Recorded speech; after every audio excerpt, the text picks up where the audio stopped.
Welcome back to another episode of Straight Facts. Big reports this afternoon that Brendan Rodgers is the chosen one, the number one choice to replace Gunnar Solskjaer, the front runner. As it's being reported, Samuel Luckhurst has said that the key figures and senior members of the Man United board are now in agreement that a managerial change does need to happen. There are other reports suggesting that a meeting between Brendan Rodgers and Man United, probably via intermediaries before anybody throws out words like tapping up, took place around 3 weeks ago. Could we be seeing this painful and somewhat embarrassing saga coming to an end? We're going to delve into that today, that big trending news across social media, and take a look at the other top 6 teams in the Premier League as we go into the real business end of the season. The transfer window just around, the real first chunk of, not the business end, let me rephrase that. The first real chunk of football where we get uninterrupted for over a 3-month period. We've got the transfer window on the horizon as well. The title race and top 4 race are very, very exciting indeed. Make sure you smash that like button for us today. It means a great deal to us. I'm joined again by Jess. How are you? I'm good. I've enjoyed my international break, longing this good Arsenal feeling for as long as possible until we play Liverpool, so I'm feeling good. I know you want it to end, but I'm kind of like feeling good. As a Man United fan, I want it to continue. As a football fan, I want to get back to playing games, watching games, getting into the kind of cut and thrust of it all. And there's so much going on at the moment surrounding Man United. And I'll be honest with you, someone DM'd me the other day saying, done a lot of Man United streams recently. And I remember I told you this and I told KJ this. When Spurs were looking to sack Nuno and Conte was coming in, and I spent about 4 or 5 days solidly doing Tottenham content, I was so happy not focusing on my club. When Chelsea, the summer before last, had all them transfers going on, I love focusing on it because it takes me away from my own personal pain. So I don't really enjoy a lot of these streams that focus around Man United, but currently we're always the trending news. So lots to delve into today. We've already had a number of guesses at the Football Terrace secret phrase. Is the phrase squeaky bum time? Is the phrase trust the process? We had another guess here that said, is the phrase it's the hope that kills you? Is the phrase we won the league at White Hart Lane? All very good attempts, but none of them are the Football Terrace secret phrase. Keep them coming. We'll give you an update later. If we hit 500 likes on this stream, then I will give you another clue. Remember, the clues are Arsenal have a connection to this, and rival fans, and football fans don't like it very much. There we go. I'm going to have a quick fire round later on in the show as well. You can ask Jess and I any questions that you want. But we have to start with this big breaking news today from Samuel Luckhurst. There's a few stories earlier on this morning that Man United have failed to convince Zinedine Zidane to come for a number of reasons. The big one being his wife doesn't want to live in England. That was put out by Duncan Castles. And then Samuel Luckhurst has kind of broke the news that Brendan Rodgers is the front runner. And to quote him, he said that key figures at Man United have accepted a change of management is required. Brendan Rodgers is the front runner and has reportedly told Manchester United that he would like to take over from Ollie.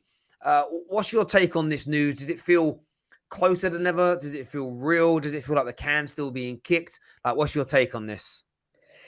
It feels a little bit closer because now the most realistic candidate is being talked about. I kind of talked about this several times that it always felt like it would be Brendan Rodgers or somebody of that level. Zinedine Zidane is just somebody that I feel like is probably what you guys want, but was always going to kind of wait it out and see maybe if there was another opportunity or whatever. Maybe his wife doesn't like England, whatever. But does it feel imminent? No.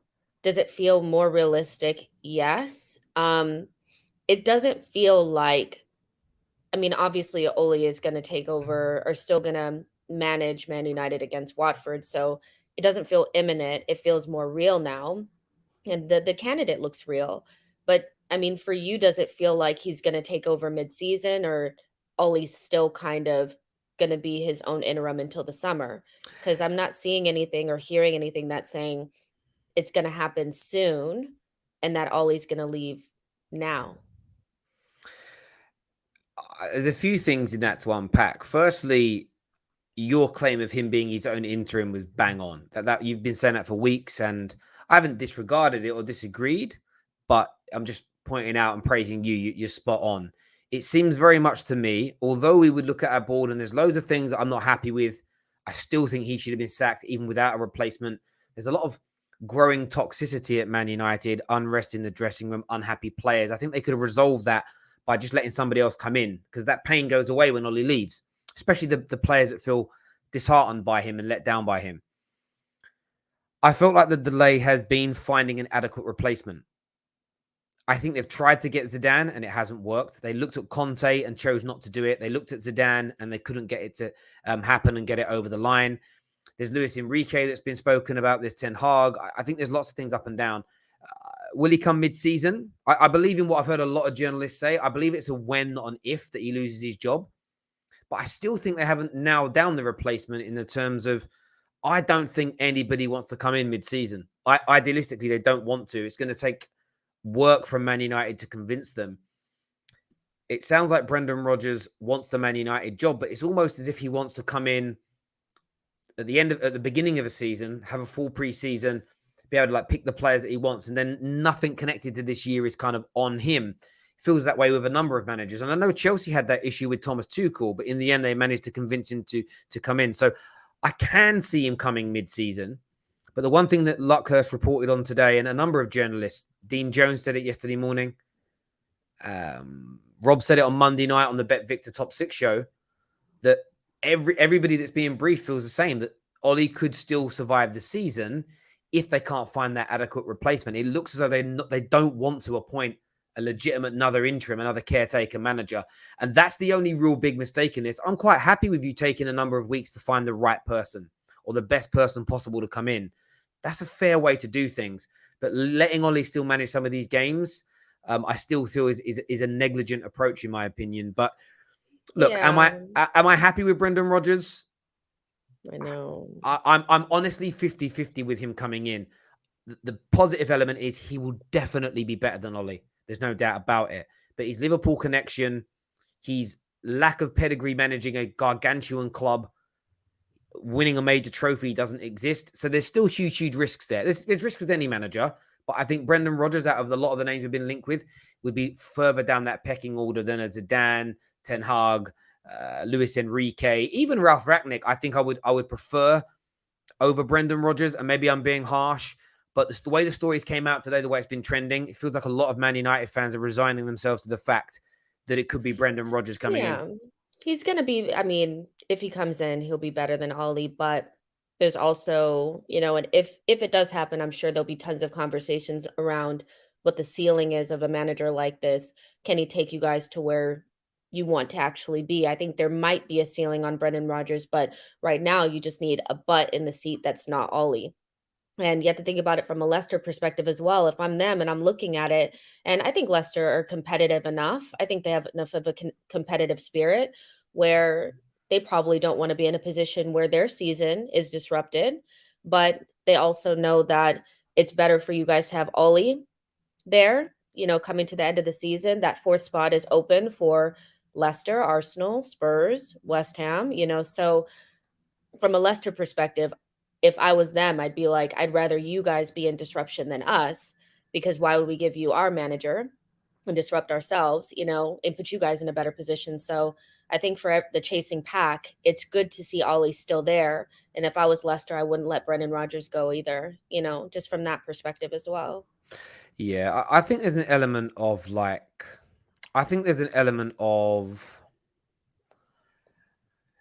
penny pinching as well from the Glazers. That's why the deal hasn't been done. They can just buy managers out of contracts. If Rodgers is the guy now and he says he wants to join, make him an offer he can't refuse. I don't know what we said to Zidane, but again, make him an offer.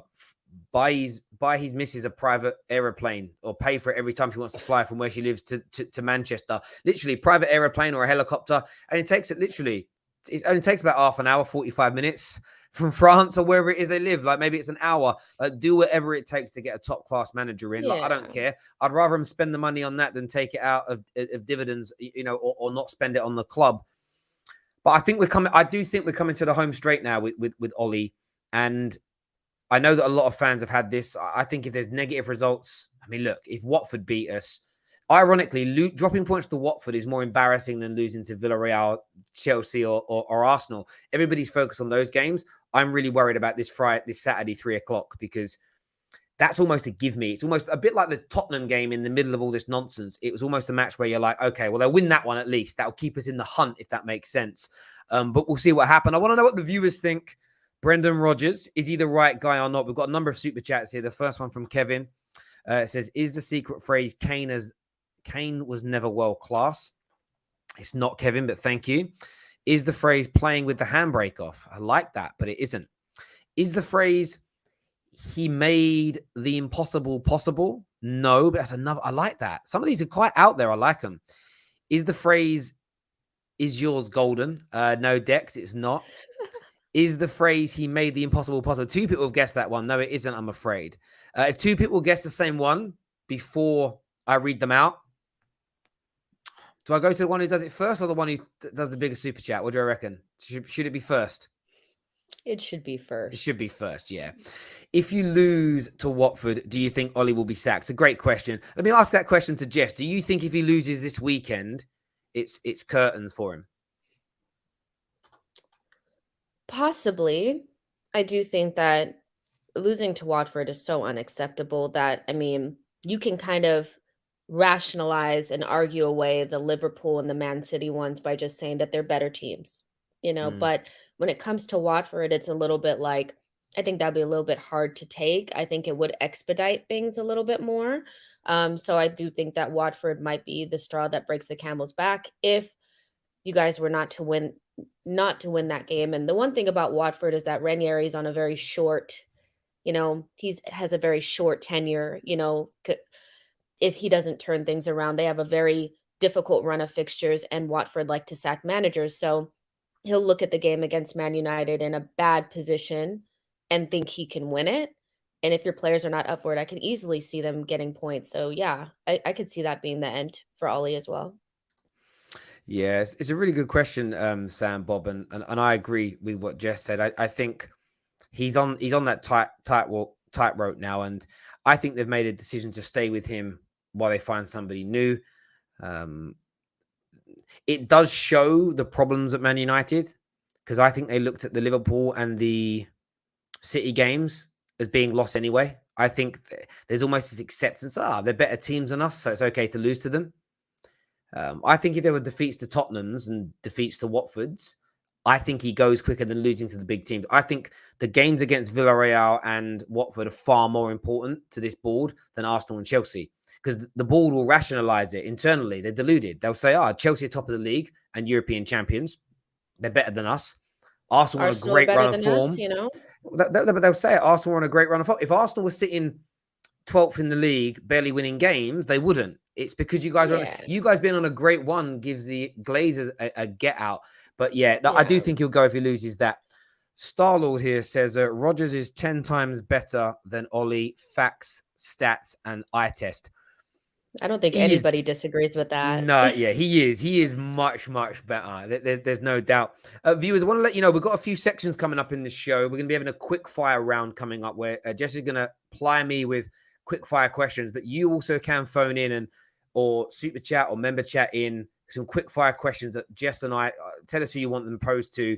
We'll answer very quick 10, 20-second answers on any subject matters you want. We'll be changing the subjects up throughout the show, but also lead the show for us. Let us know if there's any subjects or any kind of talking points in the world of football today that you want us to talk about. We are going to speak around the top 6 and what they're going to do in the next few months, including the January window, but we want some take and some directions from you. Is the phrase yours is golden? Now, Dex, it isn't yours is golden, but thank you very much for super chatting that in, brother. Gunnar TV said, no, he's not the right man. So Gunnar TV doesn't think he's the right guy. Starlord says he doesn't mind him. There is no right guy. He's not. Like, there is no right. There is none. Like, I think we have like this weird thing where it's like, there's going to be a perfect manager and you have to keep looking until you find him. But Manchester United are in a position where it's like, you just need to find the right person, and the right person is available, better than Ollie, you know, available, better than Ollie. Like, and that's pretty much Brendan Rodgers. I mean, he also has Premier League experience, has managed Liverpool, Celtic, Leicester. Like, he has some of the credentials, you know, so this right guy thing, I think, is almost like, you know, there's different people that could solve the problems that you have. It might vary to how much they can do it, but Brendan Rodgers is fine. It's true. I mean, Twisted here has said that Mancini could work. I think with every manager that I hear, there's always a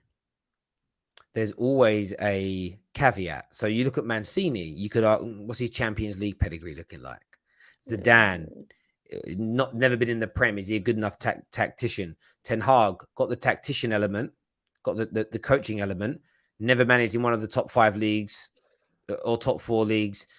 So how do you know how he's going to cope with the pressure of it? Brendan Rodgers, ex-Liverpool, has that bottle job tag next to his name. No European pedigree. Like nearly every single manager that we're linked with, there's a problem with them.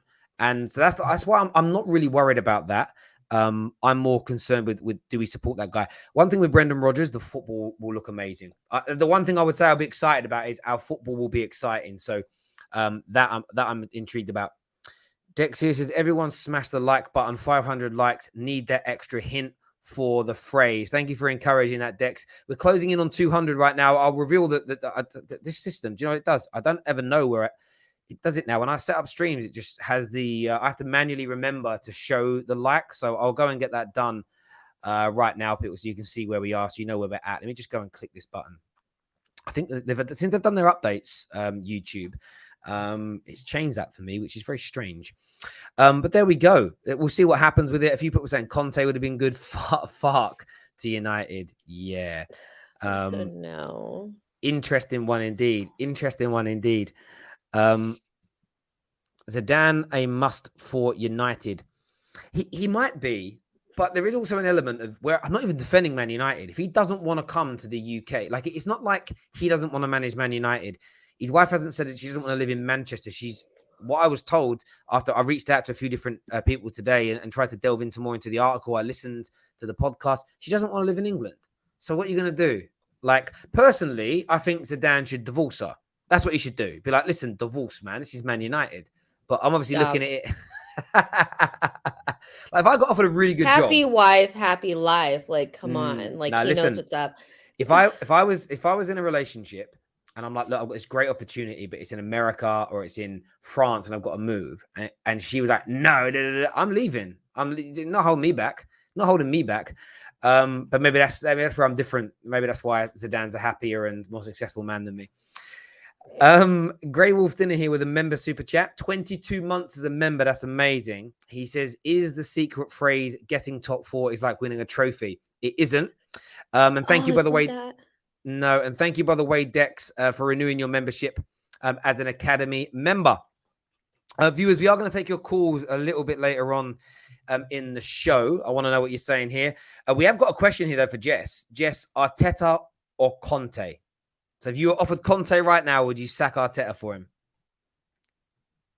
What is this question? Stop. No. Come on. Oh, I don't want smoke, but no, I wouldn't. Not at this point, I wouldn't. No, you are baying to the no, you are lying. You are lying.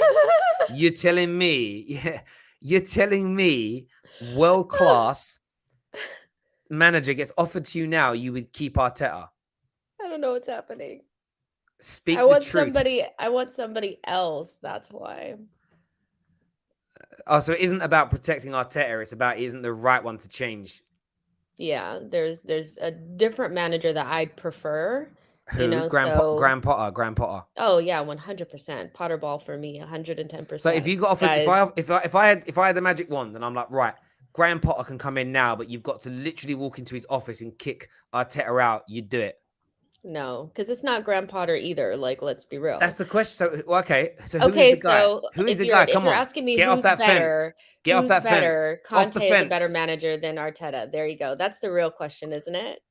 No, that isn't. The question is, if you were offered Conte now, Would you sack Arteta to bring Conte in?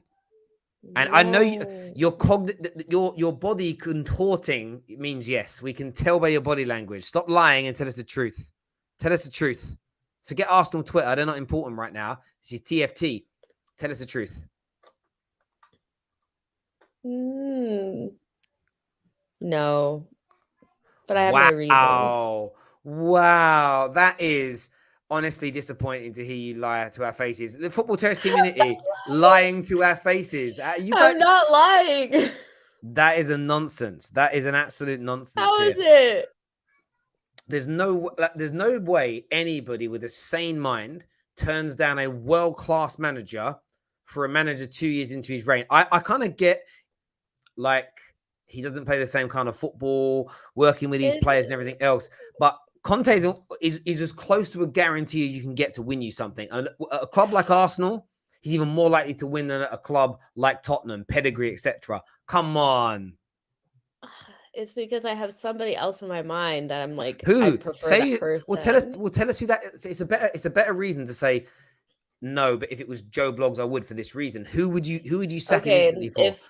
Not Pep or Klopp. That's a weak answer. It's a weak answer. No, it's not Pep or Klopp. Like, in my mind, if Arteta was floundering, I would love for us to just sack him, bring in Ten Hag, but bring everybody with him.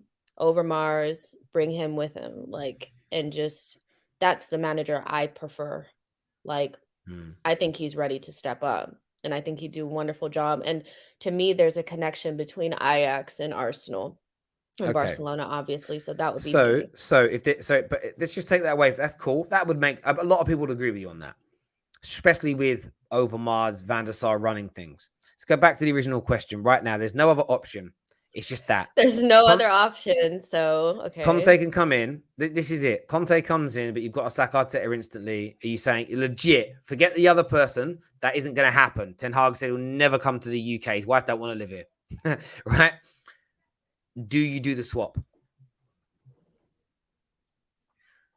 Come on. Yeah, I guess so. You know you would. You know you would. Oh, I guess so. As if you wouldn't be. As if you do one of them streams. You'd be like, "Oh, it's sad to see him go. This look forward to Antonio Conte. Thank you, Arteta." You'd end the stream, and then you'd run around your house celebrating, doing cartwheels. That's what you'd do. No, earlier, when you guys were linked with Conte, you had a lot of different reasons why you didn't think he was the guy. And then maybe when you had second thoughts or things seemed a little bit closer, you changed your mind a little bit more. Yeah. I agreed with you when you were saying that Conte really wasn't probably the right choice, but he will win you something. But that's because we had other options. If you said the option is stay with Ollie or take Conte, I'm taking Conte. Well, yeah. So there is a huge difference there. But I do hear that. Viewers, that's actually a good time to set it up now. I think we should go into the round of quick fire questions on the football terrace. You can super chat them in. You can member chat them in, and we will open the lines to it a little bit later on. So we're going to go into the quick fire round right now, people. So what are your quick fire questions for me? I know you've set up and prepped for it. I don't know what these questions are going to be, but they're completely fresh. They're completely new. I don't know what they're going to be. How many do I get to ask you? Because I have like 10 here on my until the audience say they're bored. Until the audience say they're bored. So let's do this. Okay, so my first one is, if Brendan Rodgers were to come in and he could bring one Leicester player with him, who would you want him to bring? Indeedy. There was only one right question. There was only one right answer for it, but you got it wrong. But yeah, why? Really quickly, like why? Because that's the player we need more than any other. They've got other, Tillemans is excellent. Vardy's a really good goal scorer. Of course, they've got Daka and Samari that have come in that are very good football players. And Harvey Barnes is very talented. But the area we need the most is that you stick Ndidi there in the middle with Pogba and Bruno either side of him, or Pogba and Donny either side of him. With Brendan Rodgers managing us, we're balling out. Okay. So my second question is, what do you want to happen with Pogba? Do you want him to stay or do you want him to go? Not what's best and la contract, la. No, injuries, blah, blah, blah. None of that. Knowing how your midfield looks with him in it, Do you still want him to stay, go? What do you want? I'd like him to go for himself. I'd like him That just to is go. such a cop-out answer. No, it's how I I feel. want him to go for Personally, himself. I'd like him to stay. I think he's one of the best midfield players in the world. He hasn't been given yet a Man United, a manager in his pomp who plays very good football that gets the best out of him. He hasn't had that. It's very important for a player to have that at the club. He hasn't. Even though I think Brendan Rodgers, if he is the manager in this kind of little fictitious world we're sitting in for a moment, would play better football. I still have reservations over Man United getting back to the top of the tree because of how the ownership. He's a massive target from certain fan bases, certain media outlets, etc. And I just would prefer to take him out the firing line because although I'll be excited about a new manager, I'm still 70% sure, 80% sure that we're going to fail either way. So yeah, I want Pogba to leave for that reason. And I think actually it might just make us focus more on bigger problems and not on some dancing, a guy that likes to dance and changes his hair color every now and then, because those two things are completely irrelevant to why we've not been successful. Good answer. So kind of sticking in line of midfielders, and you guys obviously know that you need one. Pogba goes. There's been some reports coming out about Declan Rice that you guys are kind of framing up an offer for him. We know that other teams are interested in him, but Chouameni is also somebody that you guys and Chelsea have been interested in. But we know the deals would be quite different, even though they're both really good midfielders. So for you, what's the better deal? 42 million for Chouameni or 80 million for Declan Rice? 80 million Declan Rice. And I put that down to a few things, because there's two elements to this. There's the footballing side and there's the commercial side. Commercially, having one of England's most popular players when you're in the Premier League is worth a lot of money to a football club. So in terms of him costing £40 million more, you are going to make that back off the image rights and the marketability of that player. So what you have to understand is certain individual players is they're more expensive because of their commercial attachments. You know, Pogba's price at 90 million, a big bit of that. Ronaldo's price at 85 when he first left United, a lot of that was commercial as well as the player. All the top players in the world are paid an element that's about their playing ability, and another element that's based on them as the person and everything else. And the more boring players and the less fashionable players are worth less money as well. These are key factors that the financial consultants have helped the football clubs inject into football. So there's the commercial element. We'll make that money back. Very popular player, very well-loved player. I think you then tick more boxes with Declan Rice. He is Premier League proven as an example. And it's never a guarantee. We've seen players move between Premier League clubs and fail. But for me, there's less chance of that with a player of his ability than somebody young, moving countries, settling into new environment, culture, league, system, everything. So when I weigh both options up, I'd rather go for Declan Rice at double the price. I think he's a better football player at this stage in his career. Chouameni might go on to levels to be above him, but I would pick Declan Rice right now for 80 odd million. That's really interesting.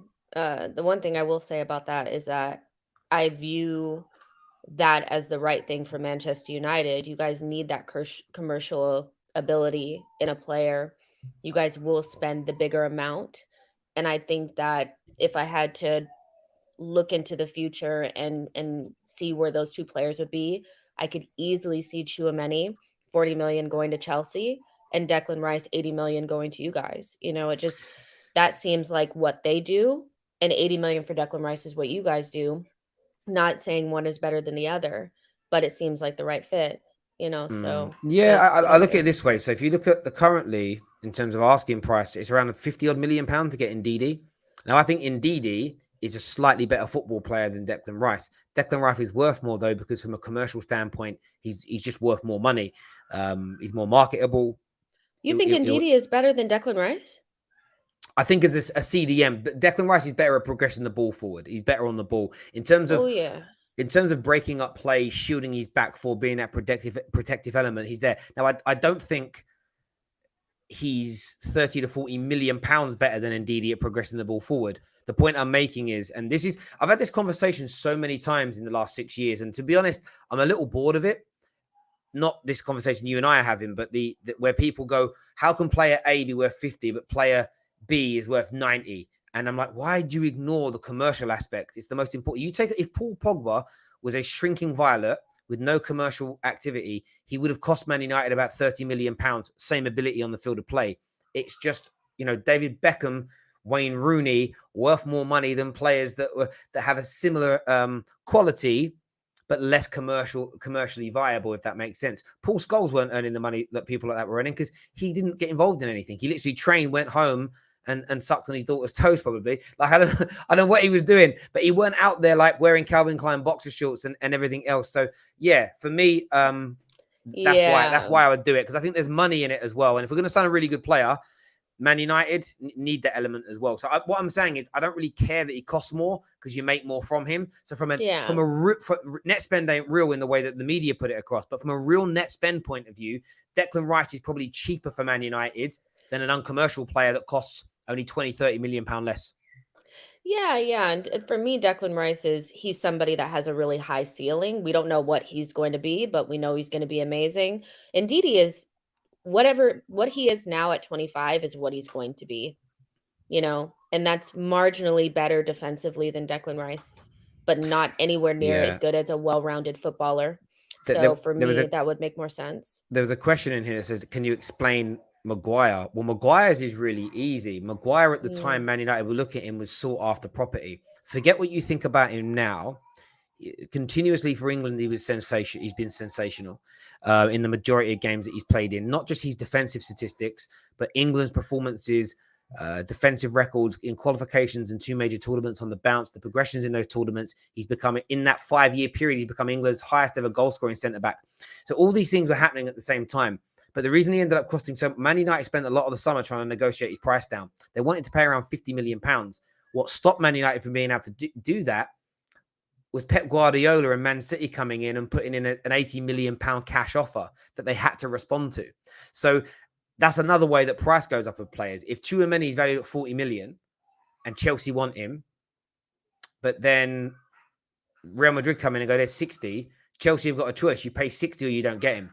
So he isn't worth 60, but somebody's willing to pay it. So the price goes up. So that's how that is how Maguire ended up costing so much money, because the man that's voted as the best manager in the world currently wanted him to replace Manchester City's greatest ever centre-back and captain in Vincent Kompany. So that's why that level of praise and people chasing you always makes you worth more money. Like, if nobody was after, again, Fred, why did Fred cost 50 million?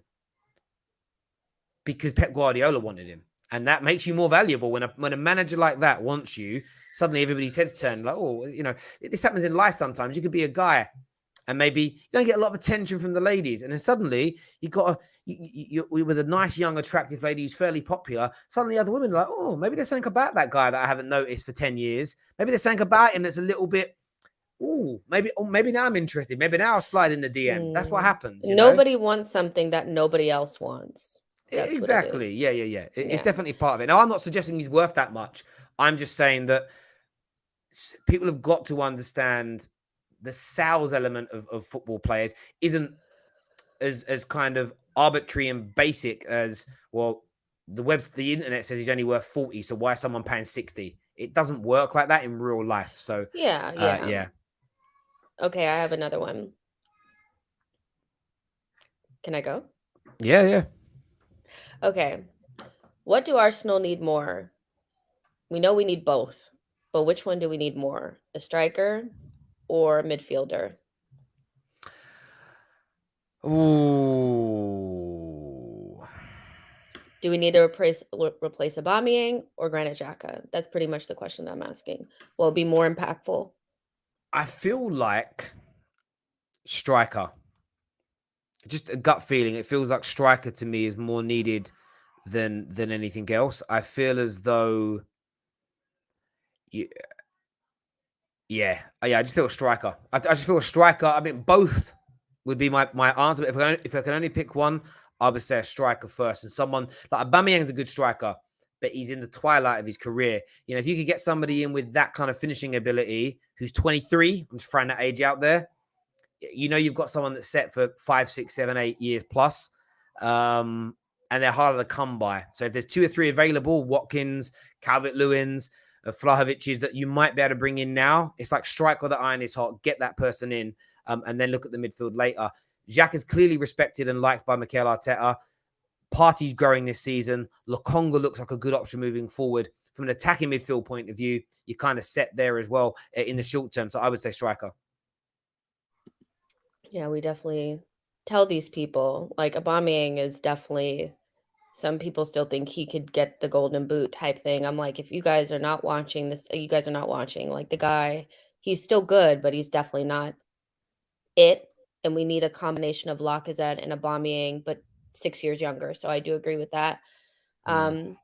My last one before maybe we do something else is can you see Raheem Sterling at Arsenal? No.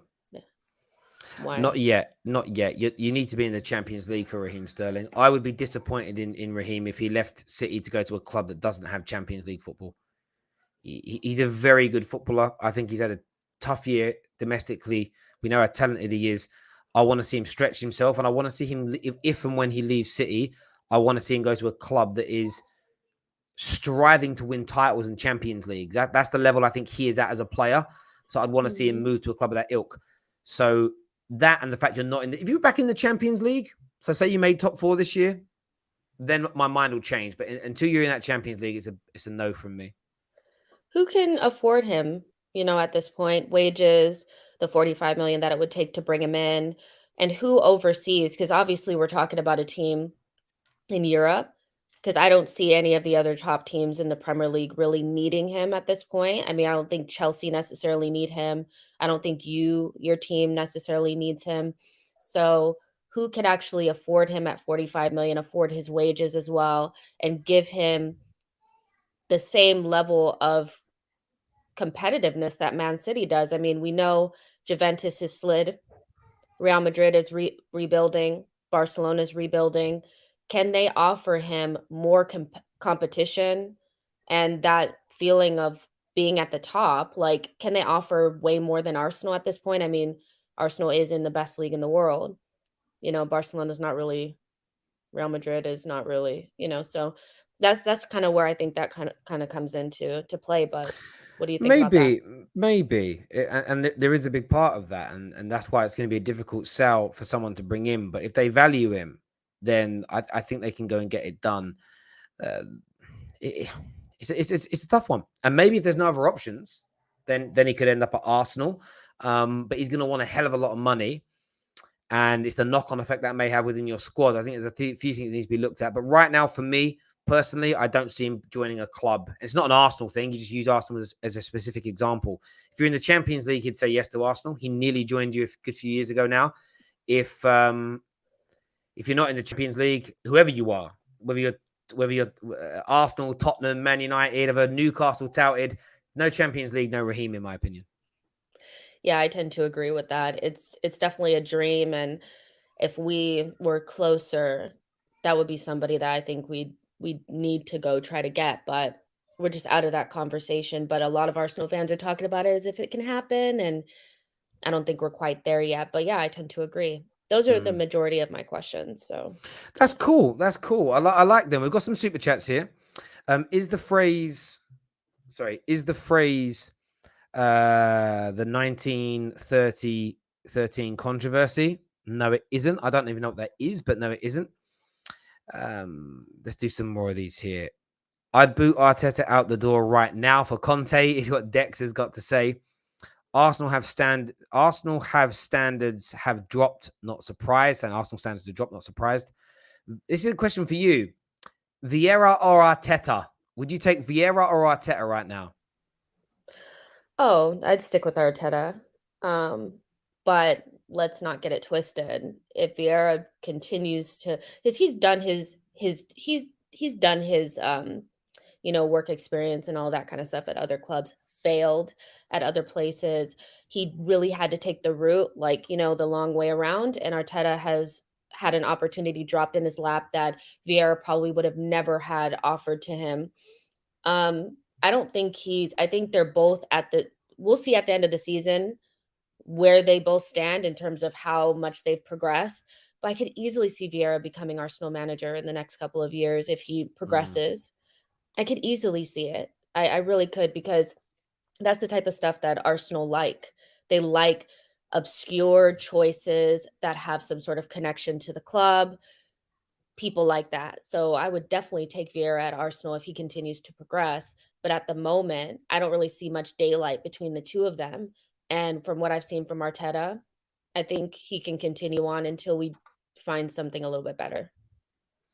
That's fair. I think that's a really fair point.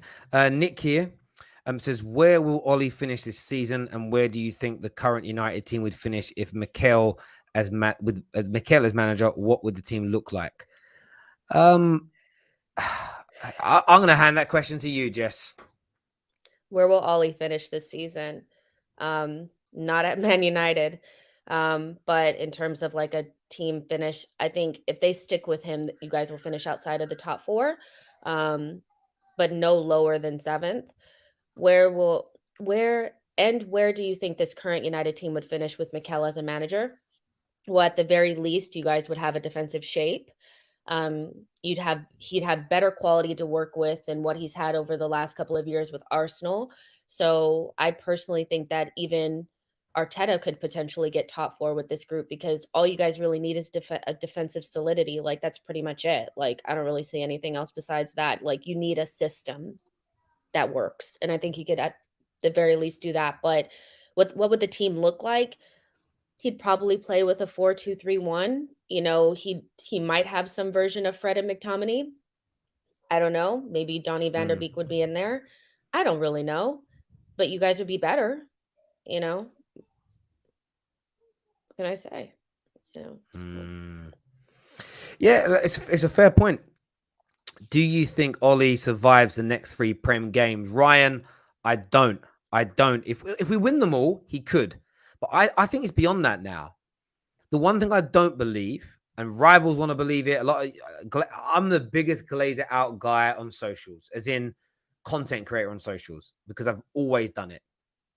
Maybe Stephen Howson's bigger than me, to be fair. Stephen Howson's always been, very full on that.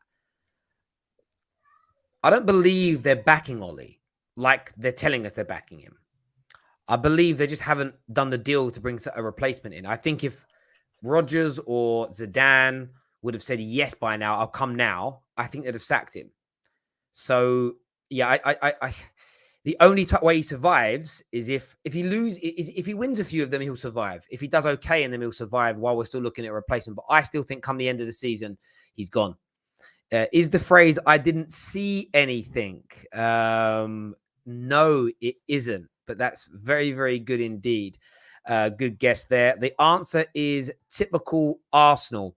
It isn't typical Arsenal, but thank you, DJ Steele, for that super chat, buddy. It means a great deal to us. Remember, you can get your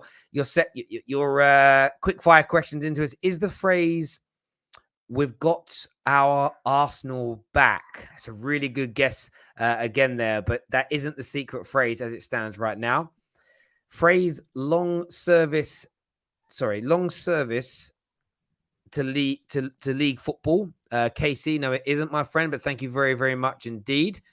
Can I take a guess? No. That was my guess. Oh, okay. Yeah. Same old Arsenal, always cheating is what Drew's got to say here. So some really... No, it isn't it. If it was said, I'd put it out there. Is it the hope that kills you? That's from Kevin. Why can't I put it on the screen? Why can't I find it? But I'll put it up in a few moments' time when it comes up. I don't know where it's gone. Is it the hope that kills you? No, it isn't. That's a really, really good guess. In terms, as I was just saying, a very credible French journalist has said that Zidane has not been approached by Man United, and in any case, Man United would not interest Zidane. What French journalist has said this? I'd love to know. Again, a lot of people have told me a few things that he has said and some reports recently, but I've been asking for 2 days now. Can someone, and I'm saying this with respect, can someone send me the link to the article or the video so I can watch it? Because I'm just intrigued to watch what's being said. Yeah, it's like one of those things where, like, even when Conte wasn't brought on by Man United, there was conflicting reports coming from Italy and England, or the UK, or England, or whatever you want to call it. So for me, like, he's been approached, he's rejected the job, and so now he's just going to go out there and say, I don't know what you're talking about. Like that's how everybody does it. It's I Yeah, don't know. I have no idea what you're talking yeah, about. Like, you know? yeah. There tends to be an element of respect. Still, you know, he hasn't rejected the job because there's been a problem between the clubs. It's it's not for me right now, but thank you. You know, it's like the Antonio Conte stuff. It's, you know, his team would now never admit, his team were pushing the news out that I'm ready for United, I'm here for United, rare tear tear.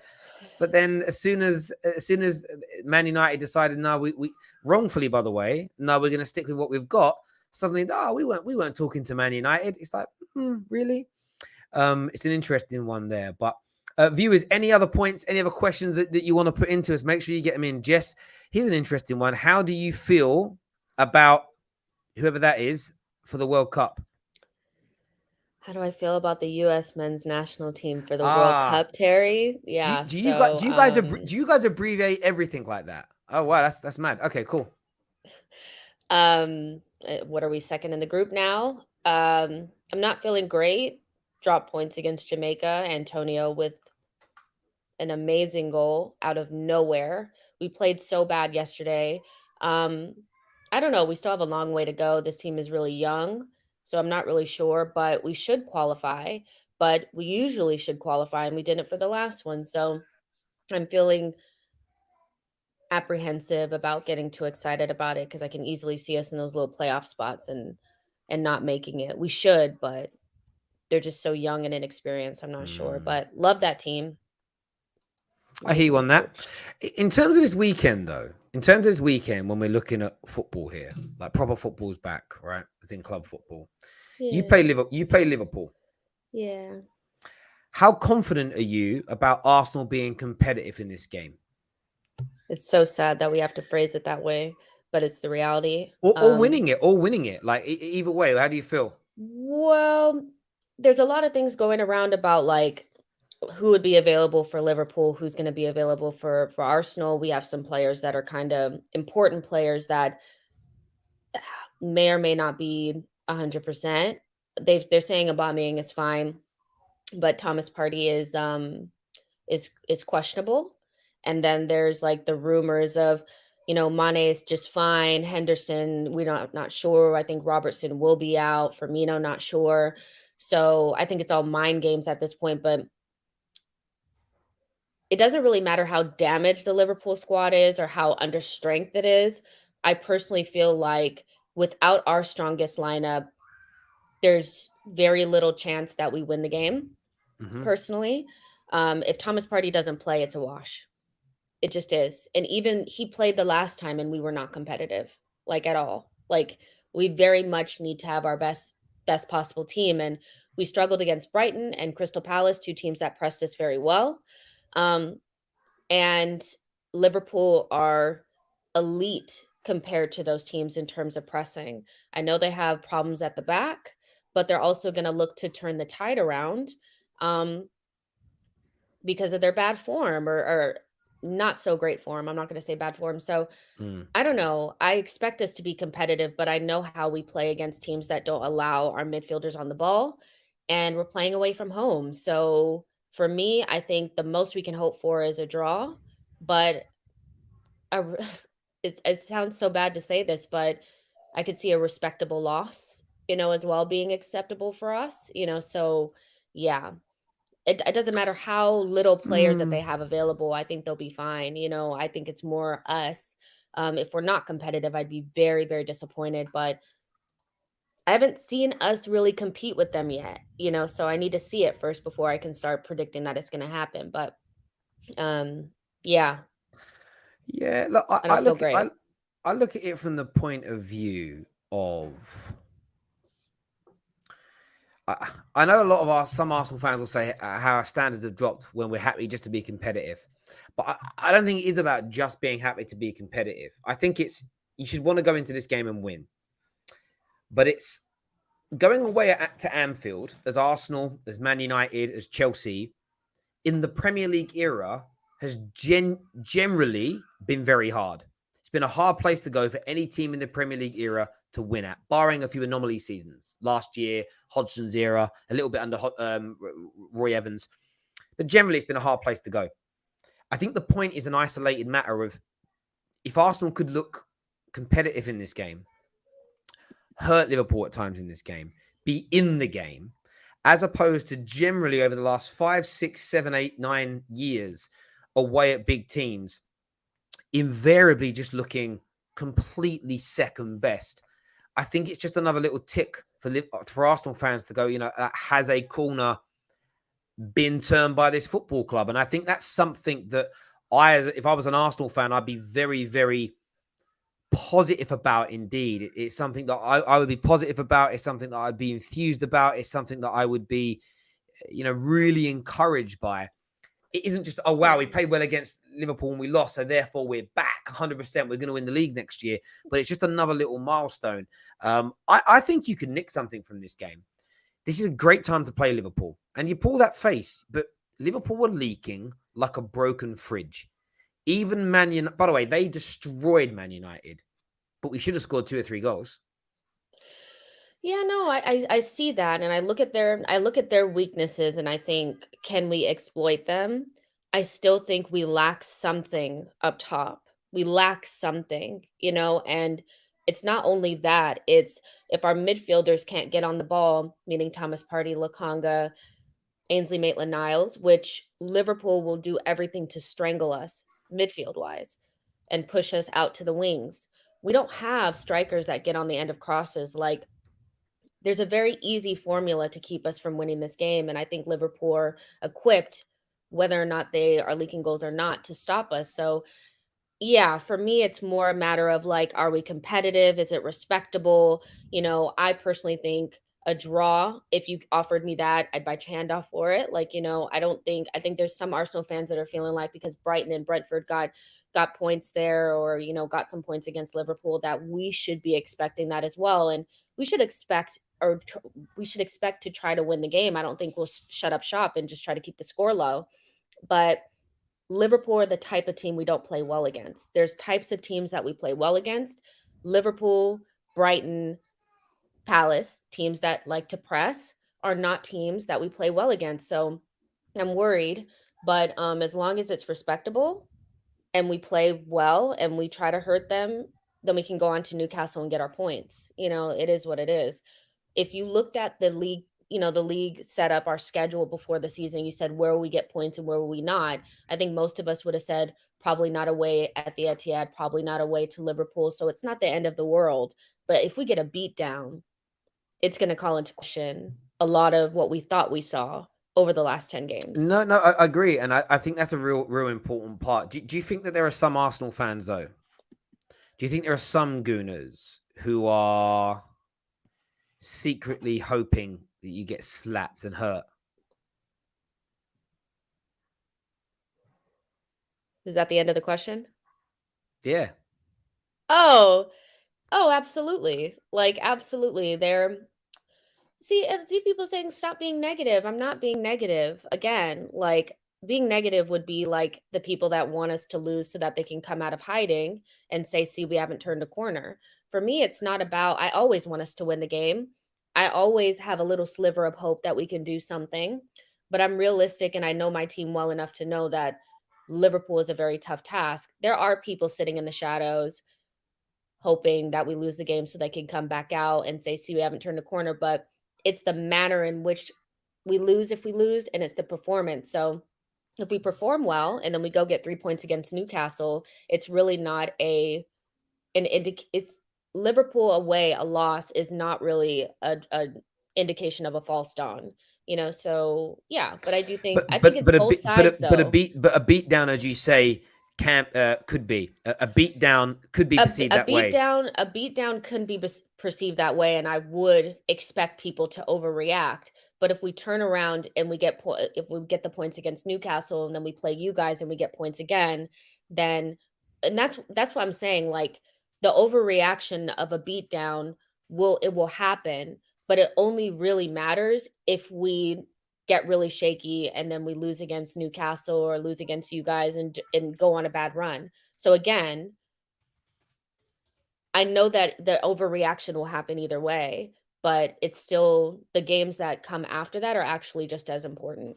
If we do get beat down, do we recover from it quickly? or does it seep into what we've been doing and poison us going forward? But it does Yeah. call into question, and there will be a lot of narrative that we haven't turned a corner because we got beat down by Liverpool. So I agree with that. I do hear you on that. A few things to update you on. There's been 2 updates on Man United's managerial situations in the last hour or so. So Christian Falk, one of the most, it's funny this morning, there was big claims and big shouts from a lot of people on social that nobody massive and credible would confirm that there have been talks between Man United and Zidane. Christian Falk has said Man United had the idea of bringing in Zidane as their new manager. However, Zidane told the board that he doesn't really feel ready to move to the Premier League at the moment and would prefer to take a break from management until the summer. Now, he can't tell the board if there's been no fucking talks, can he? Get out of your feelings and stop waiting for a tier 1 to say something, because they don't always know first. Big shout out to Rob Blanchett, Dean Jones as ever, spot on. Duncan Castles, how much abuse did he get? Now that someone credible said, no, not credible. Now somebody who people like has said it. Oh my God, there was really talks. Loads of journalists already told you this. Stop. Another report from 90 Min that says Brendan Rodgers is ready to say yes to Manchester United regarding replacing Solskjaer as manager. Now, I want to just say on these 2 updates, kind of confirm, we went live before the Christian Falk's information came out. What that really tells me is there's a conundrum here. If Zidane has said he wants to wait until the summer, but Rodgers is maybe ready now, what do you do? Do you wait for Zidane in the summer, or do you sack Ole now and bring in Rodgers? That is actually, I'm not even trying to defend the Glazers. That's a legitimate conundrum. What do you do? Legitimately, what do you do? Like, Jess, what would you do in that circumstance? Rodgers in now, or wait until the summer to try and convince Zidane? Well, I don't know. It depends on how interested Zidane actually is, and if he would be more interested in taking the job in the summer versus he definitely wants to. Because the issue is also what happens to Deschamps and what happens to Pochettino. I personally feel like one of those jobs in France is what's keeping him from really taking the plunge, and because I think he would be interested in the Man United job if there wasn't something else maybe better on the horizon. If Pochettino gets sacked, then he can easily go to PSG. So do you guys actually want to take that risk? You know what I mean? Because if Pochettino doesn't win the Champions League, he's gone. That's the question here. And viewers, I want your take on it. Like, it's essentially wait for Zidane in the summer, but you might still miss out. Or maybe not. Maybe wait until the summer. But it means Ole stays. Ole's going to stay if we wait till the summer. Or you sack Ole now and you appoint Brendan. I think you have to go with Rodgers. You have to go with Rodgers. We spoke about this earlier when we were doing the prep for the show. And I said to you, this was almost now in my train of thought, that this is why we've been delaying this. And it makes a little bit more sense. But, Christian Falk's very respected and credible. The same as Duncan Castle, the same as Dean Jones, all these guys, Rob. They've all been saying something similar to this. The one thing about all of them, though, is no one can quite put their finger on why Ole ain't been sacked yet. Maybe I'm putting 2 and 2 together and getting 972, but it feels like this could be a reason. Rebecca here says, is the phrase only team not to be relegated? It isn't the only phrase. But thank you very much for your guest. We have passed the 500 like mark, which is amazing. So I will give you in a moment another clue for the Football Terrace secret phrase.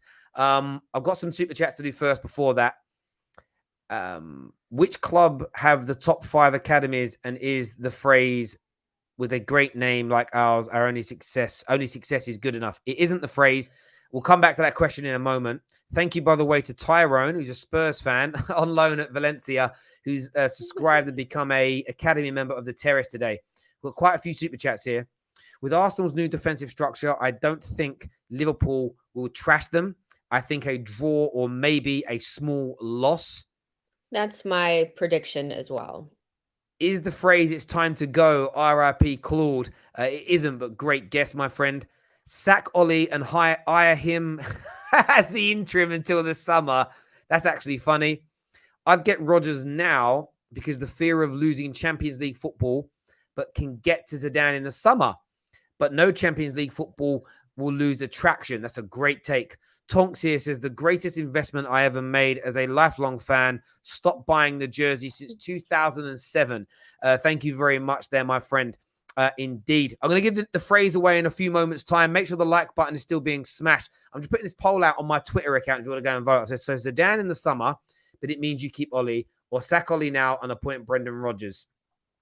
Yikes. Which would you pick? Can't have Champions League Varane in the Europa League, I'm telling you. No, I hear Not a good you. look. I hear you, but this is risk versus reward, isn't it? You may look. The thing is, there are some people that do think Brendan Rodgers is a better appointment. I think he's a better tactician. But that's also the thing about it is like Zidane also has the shine about him. He's glamorous. He's Zizou. He won 3 Champions Leagues on the bounce, all that. But I don't think he's a guaranteed success either, you know, so you have to think about that aspect of it, even though he's the shinier one. So I don't know. This is an interesting question. I love it. I can't wait to see what the poll looks like because yeah, I'm very intrigued. I'm very intrigued to see what this poll looks like as well. We're also going to put it into the live chat function here on the terrace, so you guys here don't have to leave the terrace and you can vote. I'm just getting it ready now while we talk.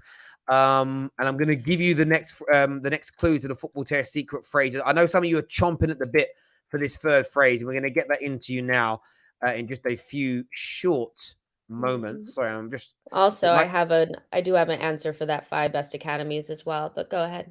No, go for it. Just list them now in order. Go for it.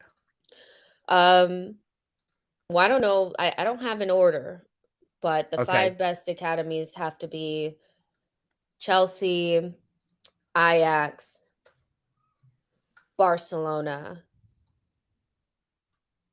and probably maybe Arsenal could be in there as well. We don't have as many stars, but we do churn out a good amount of good little players as well. I don't know. Can you put Man United in there? Probably. Man United's academy is very good. Yeah, it's like you have some really good players, and obviously you have the little class. Wow, what is picking up. Sorry, it's picking up pace now. I'm very sorry to interject. Graham Bailey has now just confirmed that Brendan Rodgers is ready to say yes to Man United about replacing Ole Gunnar Solskjaer. Looks like Brendan Rodgers is on the way, people, according to the news tonight. That's 90 min.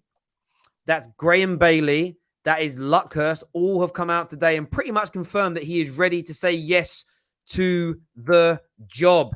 Ready to say yes to the job. Graham Bailey there has confirmed it. It's looking like it could be very, very soon indeed. Very soon indeed. That is mad. How quickly that. Again, typical Man United though. We're just about to get ready for a game at the weekend, and suddenly, boom. Yeah, exactly. 100%. Crazy. Rodgers at the wheel. Oh, we're not using that one again. That's got to go. That's got to go. Sorry, I'm just sharing the link on Twitter for people to come on and join us if they feel like joining the Football Terrace today to have a little football chat. We're going to go a lot of people, not Rodgers. We're going to take some calls, I think. I think we've got to take some calls on this news that's coming out now as well. I think we've got to add that in as an example for people. Bear with me a second, just while I do this. This is what soon I'm going to have an assistant, so I won't have to do all this stuff while I'm talking to you lovely people. I cannot wait for that. I know KJ's watching. He's desperate to get on. He phoned me today asking if we were going to be covering this. And I'm like, of course we're going to be covering this. Wow. This is mad. We put the poll out. Suddenly the poll currently, see, 73% of the poll on Twitter so far have said, sack Ole and get Rodgers. So far here on Twitter, YouTube, sorry, is 55% saying sack Ole and get Rodgers. It's a fair split on here. It's a little bit wider on social media, but there we go. The Leicester fan in here, George, 1 foot, LCFC. How do you feel about Brendan Rodgers potentially leaving your club? Because that means you guys need to get somebody as well. I know George is like always in here, so I would love to hear what you have to say. Yeah, you're about to lose your manager. 110%. It's going to be mad news, absolute massive news. If it indeed happens or works that way. Is the phrase invincibles? It isn't. But I'm going to give you the new clue now. I'm going to give you the new clue as we go into the Super Chat fan section of the show. So, the next clue is you love it when it benefits your team. You love it when it benefits your team is the next clue that I am giving you today. You love it when it benefits your team. So think about that along with the other clues and let us know what you're thinking and you're feeling. I'm also going to share the link now for people to come on, have their say, let us know what they're thinking and feeling. I'm just going to paste that link, into the comment section. Let me just type this in here. Cool. Sorry, sometimes you can speak as well, by the way. I'm really thinking of like that clue. I was like, wait, what could it potentially be? Keep your mouth quiet, please. No, keep him. Yeah, you just told me I could talk, and now I gotta be quiet. No, about that. About that. Come on now. Is that we have two people guess that is the phrase VAR? The phrase isn't VA, like as in it isn't like VAR, but like it has something to do with it. I'm not giving any more clues. If to get them another clue, you got to get 1,000 likes. Like, come on, we've got to do it right. Is the phrase VAR? Just keep your gums hushed, please. Hushed, please. Do you see how I'm treated, you guys? No, this is why I should be the host. No, he's not nice to his guests. You give the goat away. You give the goat away, right? You can call in. I've actually lost the thread now for the. Oh, there it is. I'm going to pin the call in section. I'm going to replace the pin tweet as well. I want to hear from you people. I want to hear from everybody right now.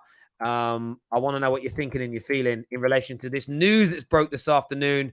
The link's there. Get yourselves on, my people. Get yourselves on right about now. Like, this news has gone crazy on social media this afternoon. 3 or 4. It ain't going crazy. No. What are you talking about? Socials has gone crazy. Not going crazy. I don't see anything about it on my feed. That's because you don't follow Man United people. Dead news. You're scared though, innit? Are you scared a little bit? No, not really. Are you a little bit concerned? Okay, so here's the. Hang on, now actually, no, you didn't need to answer that. You are, because you said earlier. Yes, I do. You guys are happy that Ollie's still here. So if Ollie might be going soon, that's a bad news. No. Right? Can I? Can I answer the question? Do you see this? Do you see what he's doing? Oh wait, no, point this way. Do you see Come on, Hillary. Come on, Hillary. Rude. Come on, Hillary. Okay, so essentially, obviously, I prefer Ollie at the wheel because he's not a good manager. Brendan Rodgers is obviously going to make you guys better, but the reality is you guys were always supposed to be above us, challenging, doing those things. So for me, I always counted you guys above us anyway, and my thing was always top 6. It does piss me off a little bit because it's been fun watching you guys suffer a little bit. But yeah, there's definitely, we'll talk about it more if it does become like a reality that becomes your manager. What is the ceiling of him? I think there is one, but you guys were always supposed to be above us. So it's kind of like, it is what it is, but I'd prefer it. I'd prefer Ollie at the wheel. 100%. Why would you prefer Ollie at the wheel though? Because you guys sorry I misread that. Sorry, because I was doing something at the same time. Now I understand why. I can hear the pain in your voice. It might be coming to an end. Is the phrase video assistant referee? No, it isn't, but thank you for guessing. VAR, my lord, VAR, it isn't. Offside rule? No, it isn't offside rule. Phrase referees and VAR are always against Arsenal. It's a very, very good attempt, Tarek, but that isn't the answer. I know what it is. Just stop saying that, please. The offside trap. Daily Smith has said the offside trap. Daly's a really good guess. Sending off stroke red cards is what Maria Williams has got to say. No, that is not the secret phrase at this moment in time. Right. First on the show today to have his say is going to be Jack. Jack's a Chelsea fan. Looking forward to see what he's got to say today on the football terrace. Let's do this.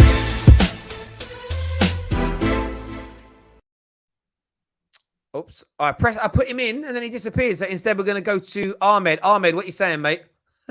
Hi Terry, hi Jess, how are you guys? Yeah, Good. very, very good. What's on your mind, buddy? What do you want to say? What I don't understand, and I'm hoping you guys could enlighten me, educate me, is usually when a club, what the process is, the club sacks a manager, and then they get linked to number of managers, and then there's hire a manager. Why is it that Man United are linked to every manager under the sun, and Ali's still in the job? Why is that the case with Man United? Well, what I would say back to you is this: if you think about it from a point of view of the news that's come out today, so Christian Falk has confirmed there's been talks with Zinedine Zidane. We already knew that, but everybody had to wait for a tier one to say it for them to believe it, which is just honestly, it's one of the most embarrassing things any grown person could say. But let me ask you this question: would you keep Ollie now to get Zidane in the summer, or would you sack Ollie now and bring in Brendan Rodgers? I'll answer that question, but let me answer that question first. But then I've got another question for you. So I Okay. would sack Ali now, and I'll bring in Rodgers because I think I'm not a huge fan of Rodgers. I originally would have preferred Conte because, but what Jess mentioned before, I agree with. Rodgers is not a guaranteed success, while I think Conte would have been a guaranteed success. So Rodgers is still a risk, but he's a better coach, he's a better manager than Oli, so I'll take him now. But so that's my answer to that. But what I want to say to you is, so do you, because Aston Villa, they've hired Steven Gerrard. Do you think they were speaking to Steven Gerrard or before they sacked Dean Smith, or do you think the process started after the sacking? So that's what I don't get with Man United. If you're going to get rid of Oli, why not just sack him and then start? Yeah, look, my view was sack him Yeah, yeah, and then have a yeah, caretaker right now while we're looking for somebody. I yeah, totally agree with that element of the process. But in yeah, terms of getting the right person, we are aiming higher than Steven Gerrard's. We're aiming higher than Dean Smith's. There are more Gerrard and Dean Smith level managers in football than there are Zidane's, than there are Conte. So that there's a more finite amount of people. It now feels like we're seeing the wood for the trees. The biggest problem that Man United fans have is because we don't trust our club, we get annoyed sooner because there isn't no trust. You know, if you're in a relationship where you don't trust somebody, you get yeah, stressed when they're home late. You get stressed when they don't answer their phone. You get stressed if they've got grass stains on their jeans. Like you get stressed because there's no trust. If you trust somebody, there is no issues. And we don't trust our owners. And we might come to the end of this process and go, oh, do you know what? Kind of all makes sense now.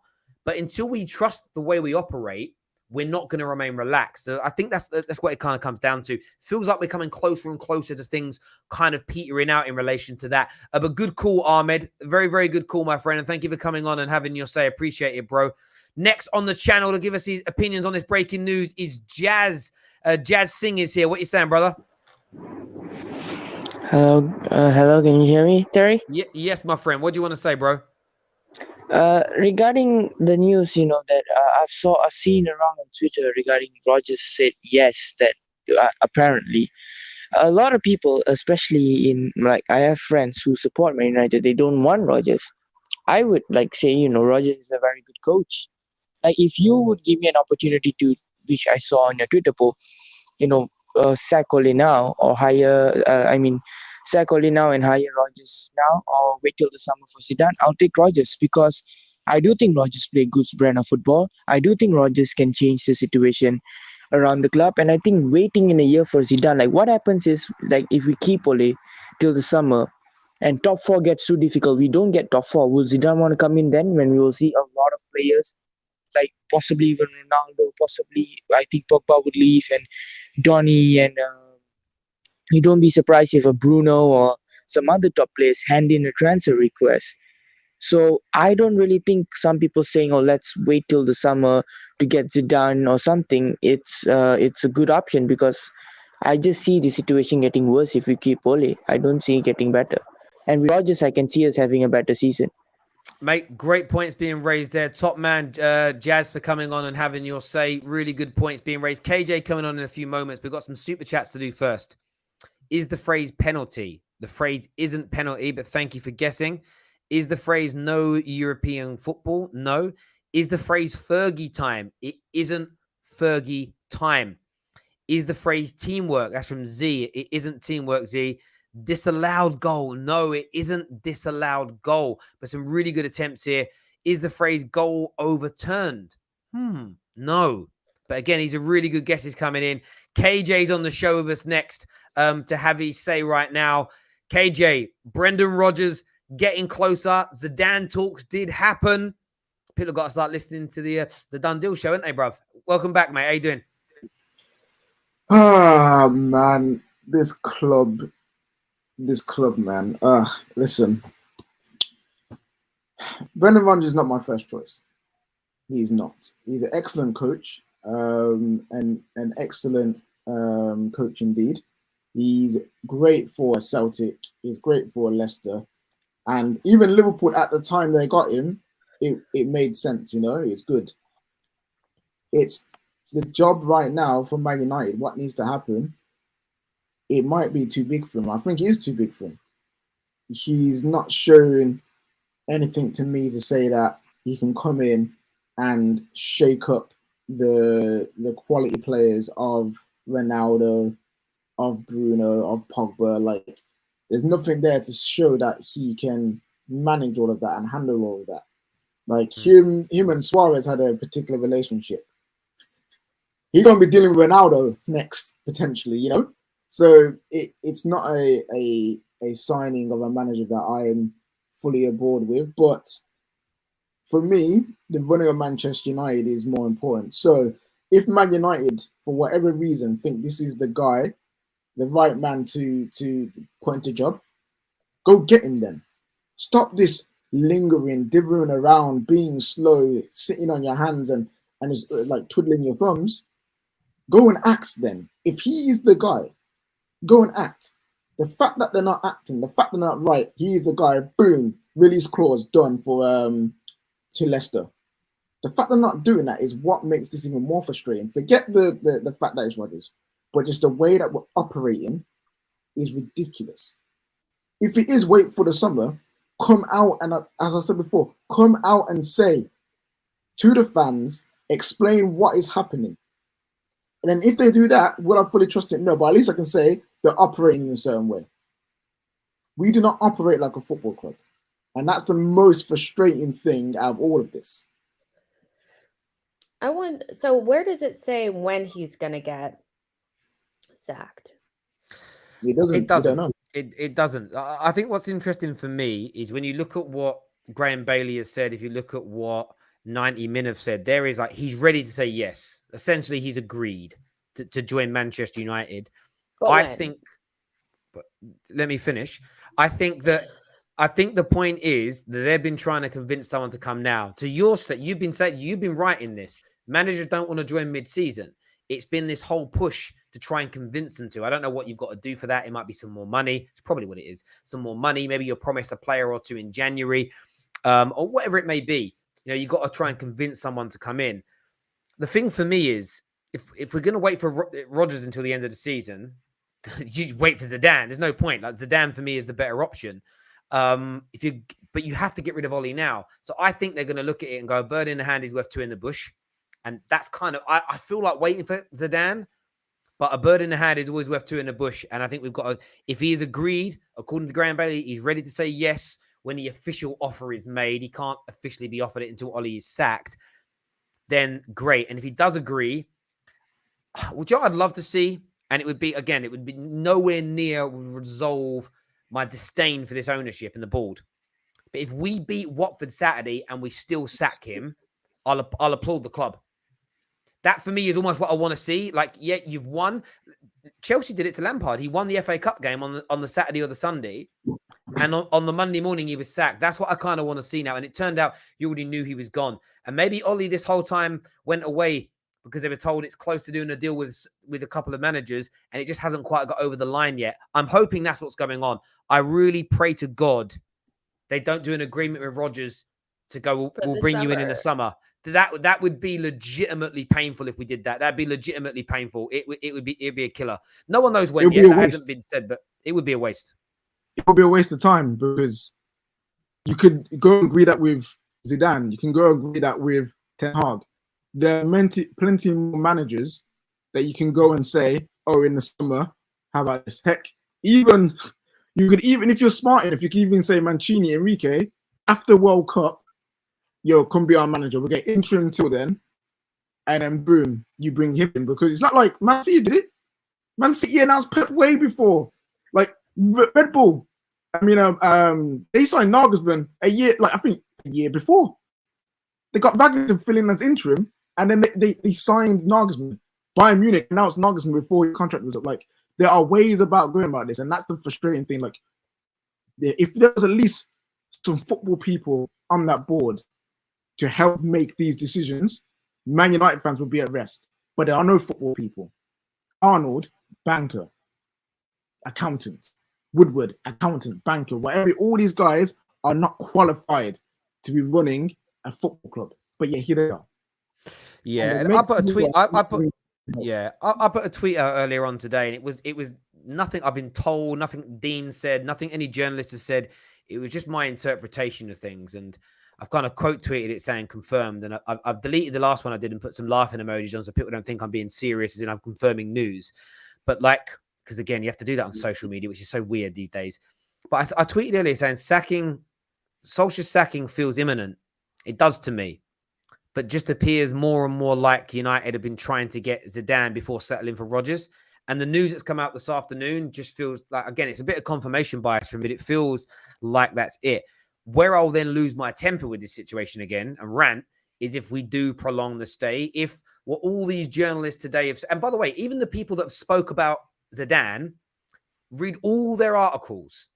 They've all mentioned Brendan Rodgers being right up near the top of the list as well, being in contention, having fans on the Man United board. The news hasn't really been wrong about Brendan Rodgers thus far, you know. And if Graham Bailey's update today, again, a very well respected transfer journalist, if his news is correct that Rodgers is ready to say yes, then unless they're leaving out a little bit of information that he's only willing to join in the summer, or there's still a lot of compensation to work through with what's their faces, Leicester, then let's just get this done. Maybe just get the Watford game out the way. Is that at Old Trafford? Or is it away? No, I don't know. it's away. Either way, get that game out the way. Win, lose, or draw. Sack Ollie. Bring in Rodgers, and let's try and rescue this season. I think that's what they've got to do. What they've got to do there. I'm just gonna do it. Sorry, I've got some super chats to do here. Sorry. First one is the phrase high back line? No. Is the phrase victory through harmony? I've never heard that before, so it's definitely not that, but thank you. Deflected goal is what Strip Bear thinks. No, it isn't deflected goal, but really good guesses there in relation to that. But yeah, it seems to be moving forward a rate of knots right now across social media. It's crazy. I've never had so many DMs. About 30 people have sent me different links that aggregators are putting out. I can't even keep up while we're live on the air. But I didn't ask you this question, though, KJ. Maybe you did. Maybe you said it and I missed it. As per our poll, what would you do? Rodgers now or wait for the summer and try and get Zidane? What would your personal preference be? Flipping hell. Both those ideas suck. Really and truly, I think I'd rather gamble on Rodgers than gamble on Ollie and then waiting for Zidane. I think if you gamble on Ollie, making it work this season, I think you do more damage to the players, especially who may want to leave, who may feel disgruntled, who may feel more disenfranchised than they already do now. Whereas if you sack Ollie now and bring in Rodgers, at least there'll be an uptake in form. At least the players can feel refreshed. And maybe you go forward and do something better than you are now. Wait until the end of the summer. I think there's too much damage that can be caused by the way that everything is going to risk waiting for Zidane. And this is guaranteed Zidane says yes as well. Just putting out there too, yeah? Yeah, well, I mean, it doesn't say that it's a guarantee. What Christian Falk has said, and I'll read it out, is Man United had the idea of bringing him in. Zidane has told the board he doesn't feel ready to move to the Premier League at the moment and would prefer to take a break from management until the summer. So there's no he will definitely join. And that's the problem, as I say. There is this part of me that's like, wait. And that's what I would say if Ollie's contract was coming to the end of this year. We weren't renewing it, but we were playing well. Then I'd say, no, wait. The bird in the hand is worth two in the bush. Brendan Rodgers with this squad gets Man United top 4 this year. If Brendan Rodgers is announced tomorrow, I don't care how good Arsenal have been. I don't care about, Man United got no balance. I don't care about what West Ham are doing. I don't care about Conte at Spurs. Man United squad with Brendan Rodgers makes top 4. And then we can assess in the summer. We can assess in the summer. Give him an 18-month contract. And then if he ain't really good enough, sack him in the summer and get Zidane. Like, spend the money on something useful. Like, getting the right manager in. But no, on a real level, I wouldn't gamble. I agree with the 61% watching us now live on the terrace. And so far on Twitter, 73% would sack Ollie and get Rodgers now. So nobody is backing this notion of no one really. The majority are saying sack him and get Rodgers in now. Mr. Singh here says, is the phrase at some clubs success is accidental, at Arsenal it's compulsory? No. Goal in injury time, it isn't. Last minute winner and equalizer, that isn't the secret phrase. Is the phrase offside by a toenail? Ben, that's a really good guess, but it isn't that, my friend. Is the phrase wrong VAR decision? No, it isn't. As Jess, have you said how you would feel if Rodgers ended up at Man United? Yeah, I did. I did say that. Yeah, you're not scared, you're not shook at all, are you? I mean, I was telling Terry basically that, like, if you guys got somebody different, I think I'd feel more like, oh my gosh, but you guys are supposed to be top 4 / challenging for titles. So if that's what Brendan Rodgers gave you, then that's basically what I expected anyway. And I don't think Arsenal are actually in the top 4 race, so it doesn't really worry me that much. But I think there's a ceiling on Brendan Rodgers that would need to be talked about. But that being said, it would get you out of the issues that you are in now. Like, and I just wonder, like, when are they going to sack Ollie? Like, if they sack him after the Watford game, that makes the most sense to me. Get Brendan Rodgers signed up, sack him after the Watford game, tell him, thanks, great job. And then you go into the Chelsea and Arsenal game with something, But you really can't be rolling into the Villarreal game and into the Champions League with Ollie, because that's the biggest thing you guys have at risk now is ending up in Europa League. I feel like they'll wait until Champions League is done and dusted, which is a mistake. Because they'll be like, oh, we don't want to put Brendan in too much pressure with the 2 games they got. But fam, one of their games is flipping young boys at home. They can't wait for an easy run of games. That's what they can't do. They can't wait for that like easy run of games to come around to give him like the thing is that they should have got him in now during international break, gave him a chance to talk to the players and all of that. There's no right time. The earlier, the better. I agree. I agree to an extent, but the one thing I've never fervently believed is that we're just going to keep Ollie regardless. Like, I think Souls said today, like, oh, I said on a stream that you'll keep him to the end of the season. And everyone that said that to me, I've been like, what's your rationale? And most have said, oh, I think it's because you haven't found a replacement. And that's what I believe. So I think the only reason that Rodgers didn't get appointed a week ago, I think why Ollie left and it was all done like this, is they were trying to convince Zidane. They just haven't been able to do it. So it now feels like they're going to move on. They're now going to move on to... And by the way, I don't mind that approach because actually it feels like this time round we've spoke to a number of managers. And what I find really interesting about these stories coming out is we're learning that they did speak to Conte in the early stages.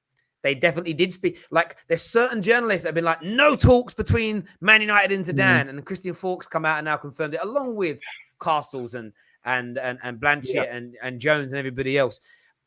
I'm not about like, oh, this journalist was right and this one was wrong. I'm happy that Man United have gone out this time and maybe haven't been trigger happy and gone, well, let's speak to 3 or 4 managers and bide our time and go for a number 1 choice first. Would I have liked things done quicker? Yes. Do I think our lack of negotiating skills have slowed this process down? Absolutely.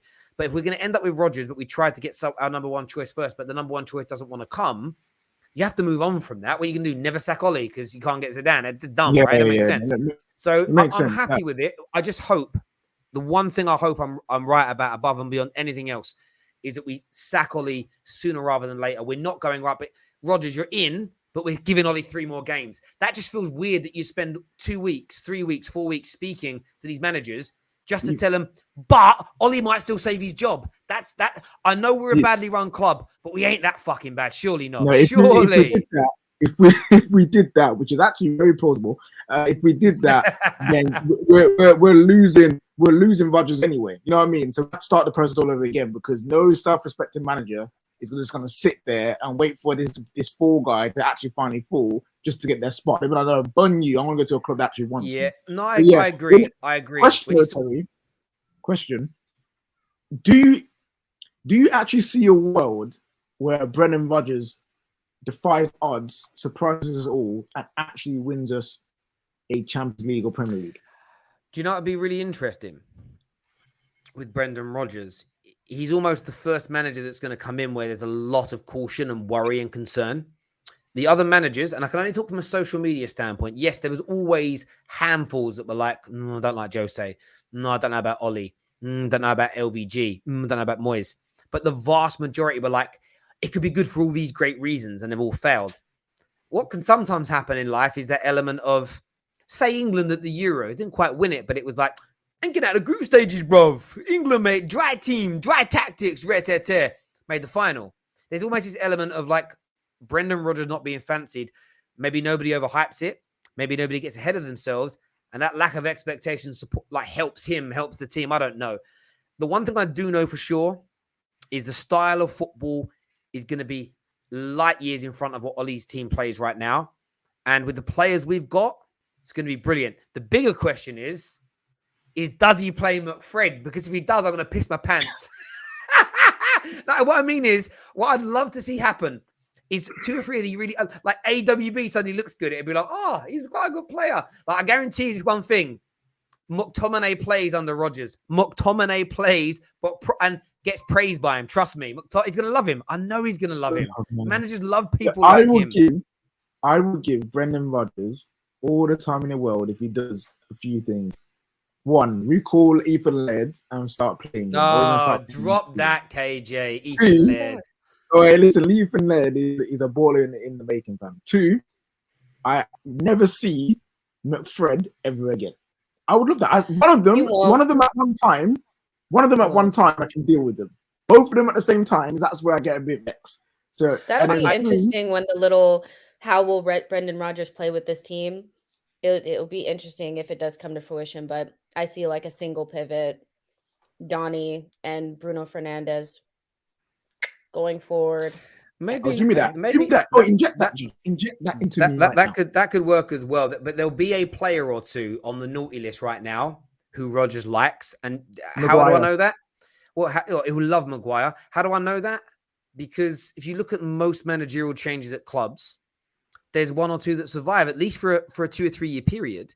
You know, Jordan Henderson at Liverpool, as an example. Xhaka, like every manager, he survives every single managerial sacking. There comes a point with Arsenal fans where Arsenal fans are now going, I know I don't rate him, but maybe I just don't know as much about football as football people do, because all the football managers like him, but yet all of the fans don't. So I think the fans might be wrong. There'll be a player or 2 in this Man United squad who have been, and it could be AWB, it could be Maguire, that are looked at as dead ballers, no tech, rare tear, that will, you suddenly look at them, and what I can't wait is the change of posture. Yeah, but I know I used to say that he was trash, but actually I've looked at it from this new angle. Mount. And I'll talk, well, Mason Mount, J5, Rudiger. It happens all the time. They're the bits that will excite me as a content creator. I'm like, I can't wait to see what change their opinion. Listen to Terry's voice. Does anybody else hear this? Like the joy and rapture in his voice right now. What's wrong with that? Wait. You want Rodgers secretly. He wants something to change. He wants. No, of course I want centric. But you're talking yourself into it, bro. That's what you're doing. No. It's not about that. I can't wait to see it. No, you're missing my point. The one thing about it's like new. You know, when you start a new job, you're like, I can kind of reinvent myself. It's like it's a fresh start for everybody. No. Plus, yes, you do. Actually, no, you don't work, do you? You've got daddy's credit card, so you don't need to work. But the point I'm making is, do you still have his credit card in your purse? Wait, why did you take him out? I didn't take him out. He took himself out. He has powers.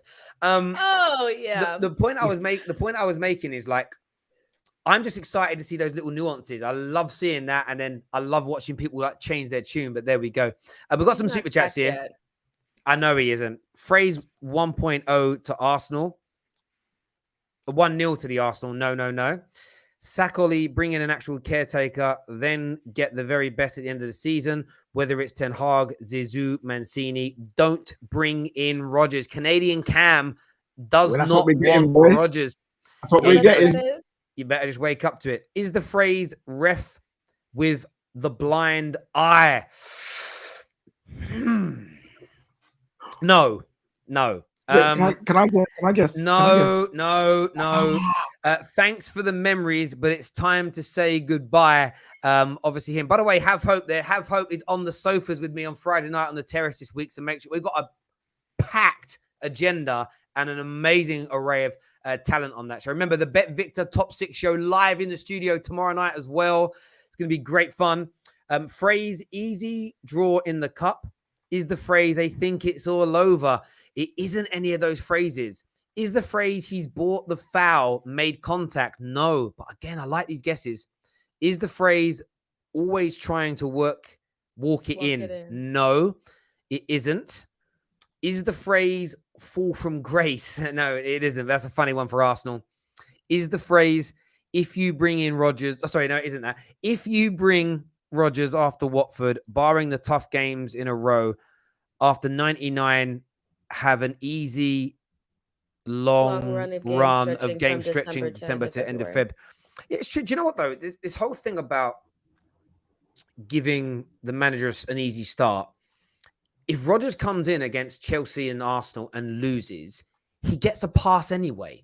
Like for me, I know some managers say they don't like joining mid-season. For me, I always look at it from the point of view of I like managers coming in mid-season. It's very hard in pre-season to judge who's right and who's wrong for your team. It would give Rodgers, whoever comes in, 5-6 months of watching these players in action, what they really like, to make his decision around who he wants to keep and who he wants to sell. So, yeah, I'd like it that way around myself. A few more. There's loads more of these now. A former Liverpool manager at United. Yeah, I know, right? The desperate of the desperate of the desperate. When you're hungry, bruv, you eat anything. They think it's all over. It is now. That isn't the phrase, my friend, but thanks for guessing. Listen, everyone that's tuned in to Straight Facts today, a massive thank you to all of you. My co-host, Jess, brilliant as ever. KJ and all our callers for joining us. All of the super chatters, a massive thank you.